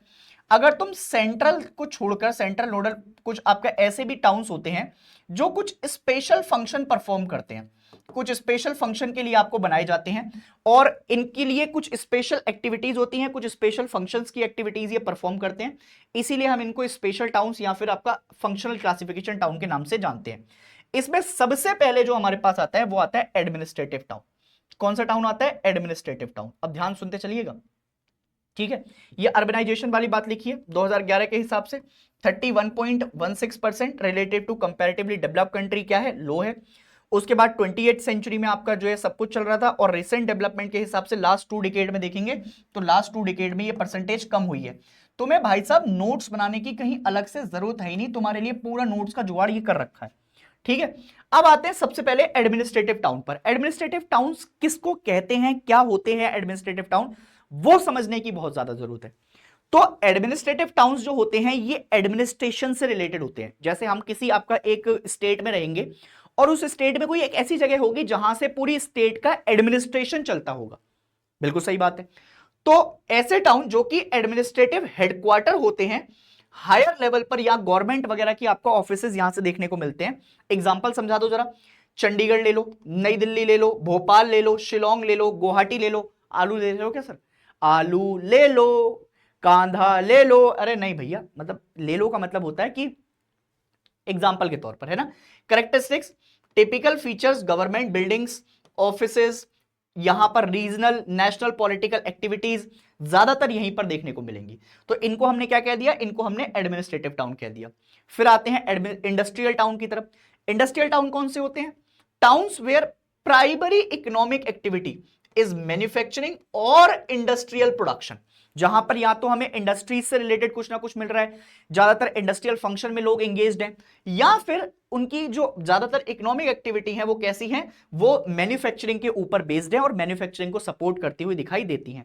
एग्जाम्पल में क्या हो सकता है? जमशेदपुर, भिलाई हो गया, हुगली, हुगली कहां मिलेगा? वेस्ट बंगाल में, कोयम्बटूर, ये सारे एग्जाम्पल किसके हैं? तो ये इंडस्ट्रियल टाउन के एग्जाम्पल हैं। ये ज्यादातर जितने भी इलाके हैं ना इंडस्ट्रियल टाउन के, जहां पर हमें फैक्ट्रीज ज्यादा देखने को मिलती है, dominated by the factories. Industrial park बहुत सारे देखने को मिलेंगे, तुम देखोगे तो बहुत सारे इंडस्ट्रियल पार्क डेवलप्ड हो जाते हैं। And often have a work force primary engaged in the industrial sector. तो ज्यादातर लोग किस में इंगेज रहेंगे? इंडस्ट्रियल सेक्टर में इंगेज रहेंगे। फिर आते हैं ट्रांसपोर्ट सिटीज पर। ट्रांसपोर्ट सिटीज का क्या मतलब है? यहां पर ट्रांसपोर्ट हो रहा है? नहीं, ट्रांसपोर्टेशन को बढ़ावा मिलता है। ट्रांसपोर्टेशन नेटवर्क बहुत अच्छा है उनका, जिसमें जो मूवमेंट होता है किसी भी गुड्स का या किसी लोगों का, वो बहुत आसानी से एक जगह से दूसरी जगह किया जा सकता है। जैसे पोर्ट सिटीज होती हैं, पोर्ट सिटीज में कौन कौन से आ सकते हैं? इंपोर्ट एंड एक्सपोर्ट एक्टिविटीज जुड़ सकती हैं। जैसे एक कांडला पोर्ट बताया, किधर है कांडला पोर्ट? तो इधर गुजरात, अगर तुम देखोगे तो गुजरात में सबसे पहले जो पोर्ट बना था वो कांडला पोर्ट ही था। इसके अलावा कोचीन पोर्ट की तरफ तुम बात कर सकते हो, किधर मिलेगा? केरला में मिल जाएगा। केरला के अलावा सर और कोई पोर्ट है जो डेवलप देख सकते हो? तो अगर कर्नाटका में जाओगे तो यहां पर मैंगलोर पोर्ट मिल जाएगा। गोवा में जाओगे तो यहां पर कौन सा पोर्ट मिलेगा? मरमेगांव पोर्ट मिल जाएगा। मरमेगांव पोर्ट एक दिखाई देता है ना। ऐसे ही अगर तुम इधर तमिलनाडु में आ जाओगे तो यहां पर तुम्हें एक एन्नौर पोर्ट दिखाई देगा, एन्नौर। और कौन सा पोर्ट है यहां पर? चेन्नई पोर्ट भी यहीं पर दिखाई देगा तुम्हें। इधर आंध्र प्रदेश वाली साइड आ जाओगे तो विशाखापट्टनम, वाइजैक तुम्हें एक पोर्ट दिखाई देगा, है ना। ये पोर्ट्स ऐसे आपका डेवलप्ड है, पोर्ट सिटीज के बेसिस पर हम डिवाइड करते हैं। इनलैंड पोर्ट्स में आपका देखोगे तो जैसे ज्यादातर पोर्ट में मुगल सराय भी हो गया और इटारसी हो गया। तो मुगल सराय और इटारसी भी आपका किसके एग्जांपल है? ट्रांसपोर्टेशन के ही एग्जांपल देखने को मिलेंगे। और ज्यादातर इंफ्रास्ट्रक्चर क्या इंक्लूड करता है इसमें? पोर्ट्स होंगे, रेलवेज होंगे, हाईवेज होंगे, बस टर्मिनल होंगे। इसका मतलब है कि यहां की जो कनेक्टिविटी है वो कनेक्टिविटी कैसी होगी? वो कनेक्टिविटी बहुत ज्यादा अच्छी होगी, तभी चीजें आसानी से चल पा रही हैं। बढ़िया हो गया सर। अब आते हैं कमर्शियल टाउन पर। कमर्शियल टाउन जो कि बेसिकली ज्यादातर ट्रेड एंड कॉमर्स में क्या होते हैं? ट्रेड एंड कॉमर्स में स्पेशलाइज होते हैं। कोई एग्जांपल है आपके पास? कोलकाता हो गया, सहारनपुर हो गया, सतना हो गया, ठीक है। यहां से जो ट्रेड सेंटर है हमारा, अगर कहीं से हमें ट्रेड करना है, बहुत आसानी से ट्रेड हो सकता है। ये ज्यादातर ट्रेड एंड कॉमर्स के लिए ही बनाए जाते हैं, इसीलिए इनको स्पेशल नाम भी दिया गया कमर्शियल टाउन। ज्यादातर इसमें बिजनेस डिस्ट्रिक्ट होंगी या फिर मार्केट्स होंगे, ट्रेड सेंटर बनाए जाएंगे, ये सारी चीजें यहां पर बन जाएंगी। अब आते हैं माइनिंग टाउन की तरफ। माइनिंग टाउन क्या होते हैं? माइनिंग टाउन सिंपल सी भाषा में जहां पर माइनिंग की फैसिलिटीज ज्यादा मिलती हैं, हमें माइनिंग कल्चर आपका ज्यादा देखने को मिल जाएगा। ये इलाके माइंस में या फिर जो रिसोर्सेज हैं उनमें बहुत ज्यादा क्या होते हैं, रिच होते हैं। यहां पर रिसोर्सेज बहुत मिलेंगे, मिनरल्स बहुत ज्यादा मिलेंगे, है ना, और प्राइमरी इंगेज्ड इन दी माइनिंग एक्टिविटीज ओनली। कोई एग्जांपल है, रानीगंज, झरिया, डिगबोई। डिगबोई असम में है, और असम में जो सबसे पहली जो तुम्हारे पास क्या लगी थी ऑयल रिफाइनरी, इंडिया की जो सबसे पहली ऑयल रिफाइनरी थी वो डिगबोई में थी। यहां से तुम्हारे मैपिंग के क्वेश्चन भी आएंगे दोस्त, यहां से तुम्हारे मैपिंग भी बहुत इंपॉर्टेंट होगी, क्योंकि ये सीधे सीधे वो क्या पूछता है, इनकी लोकेशन पूछता है, रानीगंज, झरिया, डिगबोई किधर है, ठीक है। तो ये बहुत इंपॉर्टेंट हो जाता है। डिपेंडेंट किसके ऊपर होते हैं, किसी पर्टिकुलर मिनरल के ऊपर। जैसे अब ये मैंने अभी तुम्हें बताया कि ऑयल रिफाइनरी है यहां पर, तो ऑयल से रिलेटेड यहां पर ज्यादा चीजें मिलेंगी। किसी जगह आयरन बहुत अच्छा होगा, किसी जगह आपका कुछ कॉपर ज्यादा देखने को मिल जाएगा। जैसे तुम जाओगे तो खेतड़ी माइंस है, कॉपर के लिए बहुत फेमस है, राजस्थान में दिखाई देती है ना। तो इसी को क्या कहते हैं, ये आपको दिखाई दे जाएंगे। अब आते हैं गैरिसन कैंटोनमेंट टाउन पर। गैरिसन कैंटोनमेंट टाउन कौन से होते हैं, गैरिसन कैंटोनमेंट, कैंटोनमेंट का मतलब हो गया कैंट इलाके, जहां पर आर्मी वगैरह की फैमिली रिसाइड करती हैं, जहां पर कोई एक इलाका होता है पूरे शहर के अंदर जिसको हम कैंटोनमेंट के लिए रखते हैं, जिस पे ज्यादातर आपका तुम्हें मिलिट्री या मिलिटराइजेशन की चीजें दिखाई देंगी। जैसे अंबाला हो गया, जलंधर हो गया, उधमपुर हो गया, और भी बहुत सारे एग्जांपल ले सकते हो तुम। उरी वाले सेक्टर में तुम देख लोगे, है ना, या फिर पठानकोट तुम देख लो, है ना। तो तुमने ये सारी चीजें सुनी हुई है, तो इसलिए तुम्हें बता रहा हूं। Features, military bases, training facility, housing for arm forces personal, ये सब हमें दिखाई दे जाता है। फिर आते हैं एजुकेशनल टाउन। अब एजुकेशनल टाउन कौन से हैं, जो एक समय के साथ साथ जिसमें एजुकेशन में बहुत बड़ा रोल प्ले किया है, एजुकेशन के मामले में उन्होंने अपना बहुत योगदान दिया है, तो उनको हम क्या कहते हैं, एजुकेशनल टाउन या एजुकेशनल इंस्टीट्यूशनल कैंपस, जहां पर हमें मिलेंगे जिन्होंने एक पूरी अपनी हिस्ट्री को डिफाइन किया। जैसे इंडिया का सबसे पहला आपका जो मतलब तुम देखोगे एग्री इंस्टीट्यूट जो बना था, एग्रीकल्चर तो नहीं बोलेंगे उसको, इंजीनियरिंग इंस्टीट्यूट, तो वो रुड़की में डेवलप्ड हुआ है। फिर वाराणसी हो गया, बनारस, या फिर आपका बनारस हिंदू यूनिवर्सिटी यहां पर देखने को मिल जाती है। फिर अलीगढ़ हो गया, अलीगढ़ मुस्लिम यूनिवर्सिटी हो गई, है ना।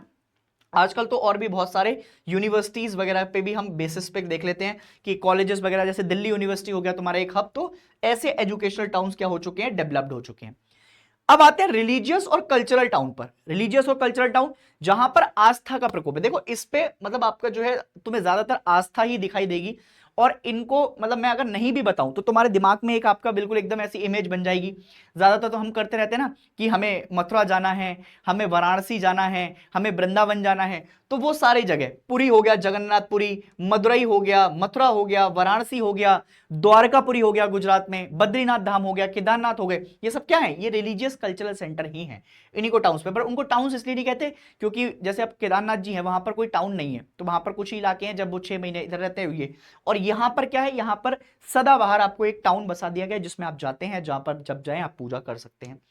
उसके बाद आते हैं टूरिस्ट टाउन, जो कि लगातार अट्रैक्शन का पॉइंट रहते हैं, जिसमें आप गर्मियों की छुट्टियों में या अपने दोस्तों के साथ या किसी और के साथ भी, है ना, तो उनके साथ आप जाते हैं क्या करने, घूमने फिरने, तो टूरिस्ट टाउन हो गया। तो टूरिस्ट टाउन में क्या रहता है, एग्जांपल नैनीताल हो गया, मसूरी हो गया, शिमला हो गया, जैसलमेर हो गया, उत्तराखंड, हिमाचल प्रदेश, राजस्थान, है ना। ये क्या हो गया, यहां पर जो होटल्स होंगे, रिजॉर्ट होंगे, इनकी ज्यादातर इकोनॉमी टूरिज्म के पर्पज से चलती है, ठीक है। तो ऐसे टाउन्स को क्या बोलते हैं, ऐसे टाउन्स को टूरिस्ट टाउन बोलते हैं। आई होप कि एनसीईआरटी की लाइन बाय लाइन हमने कवर कर ली है, और एनसीईआरटी में सबसे लास्ट में जो तुम्हें दिखाई देता है, सबसे लास्ट में जो तुम्हें दिखाई देगा वो यही दिखाई देगा, एजुकेशनल टाउन, टूरिस्ट टाउन। एक सबसे इंपॉर्टेंट चीज जो तुम्हें अभी एनसीईआरटी के अंदर दिखाई देगी वो है smart city mention, smart city mission. ये बहुत इंपॉर्टेंट चलाया था भारत सरकार ने। इसमें हम क्या कर रहे हैं, हम सिटीज को प्रमोट कर रहे हैं। हम क्या प्रमोट कर रहे हैं, हम सिटीज को प्रमोट कर रहे हैं, और सिटीज में प्रमोट करने पे क्या होगा, हम इंफ्रास्ट्रक्चर डेवलप कर रहे हैं, ऐसा इंफ्रास्ट्रक्चर जिसपे ना तो किसी अर्थक्वेक की मार हो सके, ना कोई बाढ़ का कोई असर हो सके, सब बढ़िया रहे। दूसरी चीज, हम यहां पर क्लीन एंड सस्टेनेबल एनवायरमेंट चाहते हैं।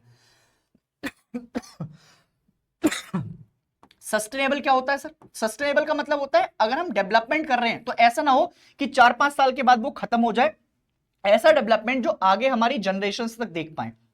इसके अलावा डिसेंट स्टैंडर्ड ऑफ लाइफ हमें लोगों को देना है, ये इंपॉर्टेंट रहेगा।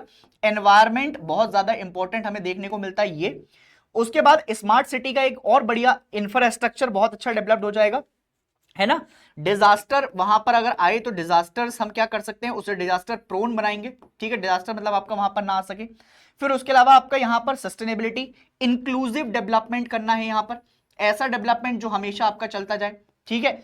और लाइट हाउस वगैरह की आपका जो है एस्पायरिंग सिटीज हम यहां पर बना रहे हैं। ये सारे जो फैसिलिटीज हैं ये स्मार्ट सिटी मिशन के अंदर आपको देखने को मिल जाएंगे, ठीक है। तो उम्मीद करता हूं कि ये चैप्टर पूरा आपको समझ में आया होगा।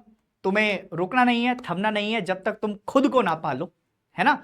और खुद को पाने का क्या मतलब है कि तुम अपना बेस्ट देते रहो, हमेशा अपनी चीजों में जो तुम आज कर रहे हो उससे 4 गुना और अच्छा कर सको और आगे बढ़ते रहो। मैं तुम्हारे साथ तब तक हूं जब तक तुम अपनी मंजिल को ना पालो, जब तक तुम्हें अपनी एंड एक पूरी आपका परिक्रमा ना मिल जाए तुम्हें कि भाई हाँ मैं बिल्कुल एकदम सही हो गया हूं। अपना ध्यान रखो, खुश रहो, and ladies and gentleman don't let your parents down, they are you are the only hope of them, ठीक है। कहर मचाते रहो, पढ़ते रहो, मुस्कुराते रहो, तब तक के लिए जय हिंद।